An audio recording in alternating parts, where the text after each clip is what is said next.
This is Michael Popok, Legal AF. Is this mic on? There's a hot mic battle brewing between Donald Trump's handlers who want to have an off switch, a mute button for the debate with Kamala Harris on the 10th of September, and Kamala Harris's side who's saying, we don't need a mute button. Let him interrupt me all he wants. That was a Joe Biden rule. We don't need that rule. We don't need mic mute buttons. Bring it. So smart by Kamala Harris to say, let's go back to the old days. We stand at two podiums, no notes. Two presidential candidates enter, one presidential candidate leaves, still cage match. That's what she's calling for. And Donald Trump's handlers are in a panic because they know he is so upside down, so triggered by the thought of losing to Kamala Harris that they can't control him. He'll be intemperate. He'll be unpresidential, as both Kamala Harris and Michelle Obama have said. He'll be small. He'll be interrupting, and his interruptions will be to Kamala Harris's benefit. Imagine the optics of Donald Trump trying to do to Kamala what he tried to do to Hillary Clinton when he literally stalked her on an oval stage.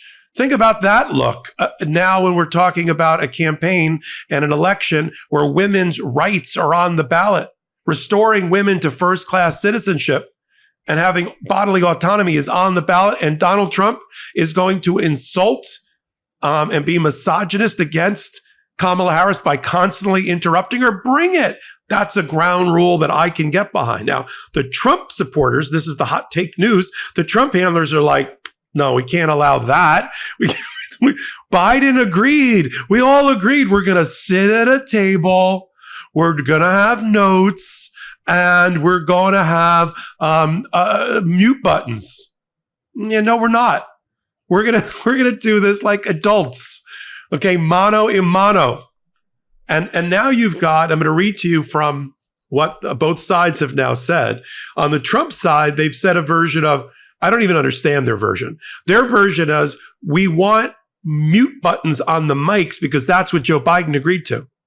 Okay.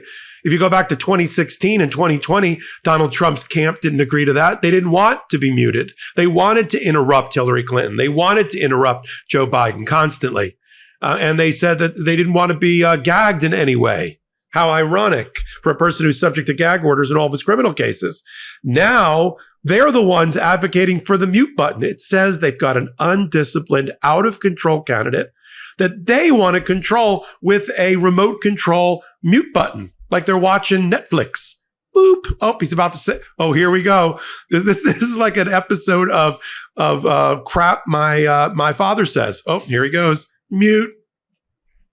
Now, I love Kamala Harris, and I love what she's done here. And the other side has said versions of the following. Well, if Kamala Harris is not smart enough to follow her notes or follow the statements, she'll need what are you even talking about? This is like comparing apples and bowling balls. Okay? It's not even apples and oranges. Kamala Harris isn't asking for notes. Let's be clear. Kamala Harris is not asking for to sit around a table, elbow length away from Donald Trump and use her notes. Does that sound like a prosecutor who's spent a lifetime prosecuting cases, giving opening statements and closing arguments to juries without notes, cross-examining witnesses without notes? Suddenly, she's 59 years old and feeble. She can't make a comment without notes. I do this without notes. Look at these notes. I'm sure my peer, almost exactly the same age in Kamala Harris, is more than able to take on Donald Trump without a notebook. She's not asking for notes. She wants to be she wants the classic, we're going back to classic Coke. She wants the classic version of a debate. Two podiums, maybe an audience, who cares? No mute button, because she's inviting Donald Trump to act out against her, which will be tremendously in her favor. Let me read to you what we've got so far from the two camps and how ridiculous they are in terms of the changed position of Donald Trump. This is what we got going on here. The no live, it is our understanding. This is the original comment here, right? We've told, this is from Brian Fallon, the Harris campaign senior advisor, who told Politico the following.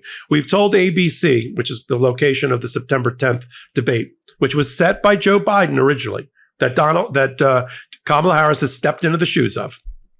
And other networks seeking to host a possible October debate, which has not yet been set, that we believe both candidates' mics should be live throughout the full broadcast. Our understanding is that Trump's handlers prefer the muted microphone because they don't think their candidate can act presidential for 90 minutes on his own. We suspect Trump's team has not even told their boss about this dispute because it would be too embarrassing to admit that they don't think he can handle himself against Vice President Harris without the benefit of a mute button.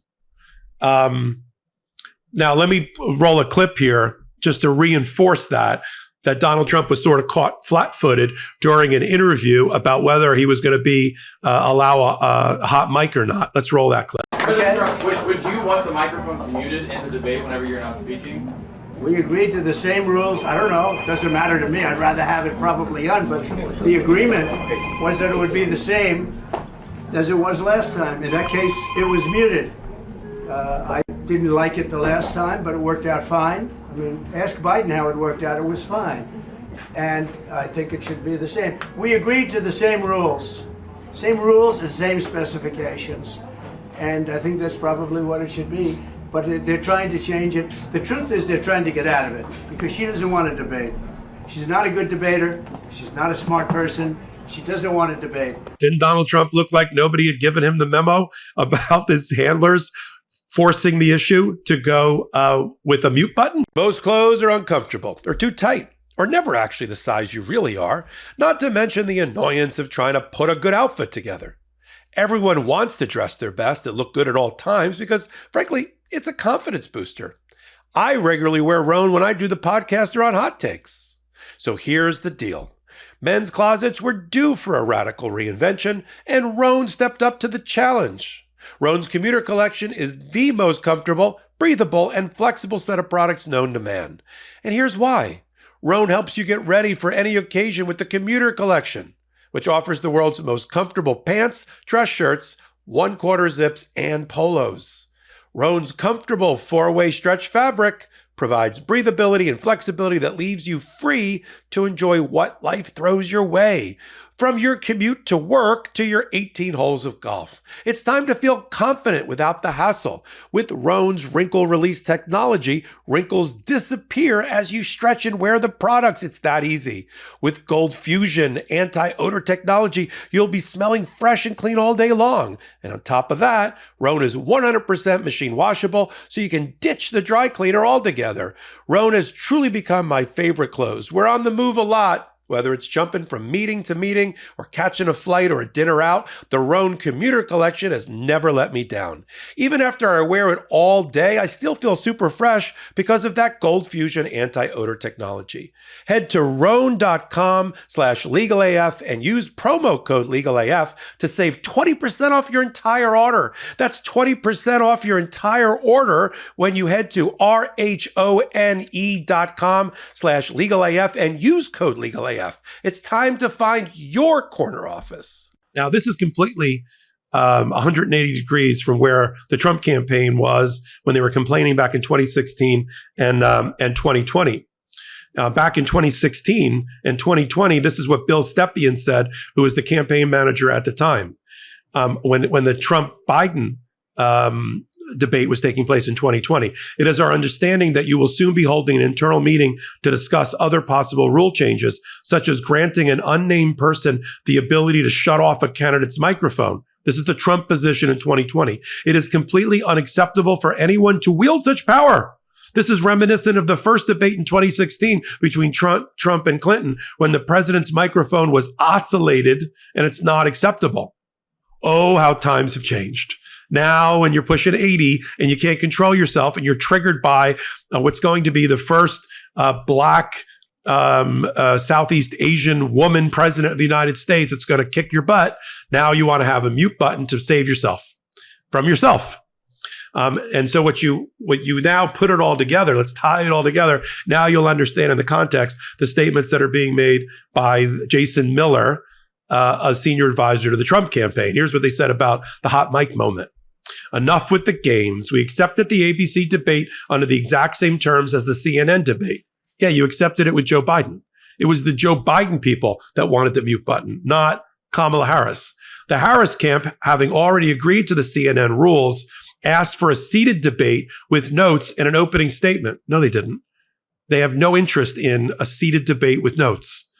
We said no changes to the agreed upon rules. See, they're trying to cover and distract from the mute button issue by saying that she wants notes and to sit at a table. She doesn't. If Kamala Harris isn't smart enough to repeat the messaging points her handlers want her to memorize, that's their problem. This seems to be a pattern for the Harris campaign. They won't allow interviews. They won't allow her to do press conferences. And now they want a cheat sheet for the debate. That is not true. And the Kamala Harris team has said that is not true, that they want stand-up debate. Literally, they want a stand-up debate with no notes. And that's what they're going to have. All of this squawking and squealing by Donald Trump's handlers, where he doesn't even know about it, is only going to get him into trouble. It makes him look the way he is. What we're watching is the incredible shrinking former President Trump before our very eyes. He's now down to about 2 foot tall. And if he wasn't before, certainly after the Democratic National Convention, he is now. That was one of the mistakes that in retrospect, Joe Biden was making when he was running the campaign for re-election, is that they were trying to inflate Donald Trump and make him into this larger than life monster that had to be like a dragon that had to be slayed by Joe Biden at the election, instead of what they did with Kamala Harris very smartly. And we're seeing it moving forward, which is to shrink Donald Trump down to size and to cut his legs out from under him and make him the very small man size-wise that he is. And that is a very smart attempt. And this is the continuation of that the shrinkage of Donald Trump down to size. They're going to get him so small that they can just put him in a little bathtub and not worry about him at the rate he's going. I mean, we saw Shady Vance shrink down to about 2 foot tall over the course of the last month, while we see Kamala Harris spread her wings and rise up and become a giant, right? And future president and rise to the occasion. You either rise to the occasion or you shrink. Under pressure, you either become, coal either becomes a diamond or dust. Under the Klieg lights of a campaign, you either shine like Kamala Harris and Tim Walz, or you melt like what we're watching over in the Trump campaign. They are melting. And that's what we're watching. And so I love the battle of the hot mics. And the winner is already Kamala Harris. We'll continue to follow all the debate shenanigans by Donald Trump as he tries to wriggle his way out from what is going to be his undoing at the debate on the 10th of September with Kamala Harris. Buy the popcorn now. Watch it on the MeidasTouch network and on Legal AF. We sit at the intersection of law and politics, so you don't have to. We do a show called Legal AF. Now you know why we call it that. Every Wednesday and Saturday at 8 p.m. Eastern Time. You like to watch your podcast being recorded? Join us for the live recording on YouTube from MeidasTouch, and you can participate in a chat with the hosts. You like to listen to your audio podcast? Then go and plug Legal AF into every audio podcast platform you can think of, and we're there. Until my next hot take, until my next Legal AF, this is Michael Popok reporting. Heary, heary, Legal AF Law Breakdown is now in session. Go beyond the headlines and get a deep dive into the important legal concepts you need to know, and we discuss every day on Legal AF. Exclusive content you won't find anywhere else, all for the price of a couple of cups of coffee. Join us at patreon.com/legalaf. That's patreon.com/legalaf.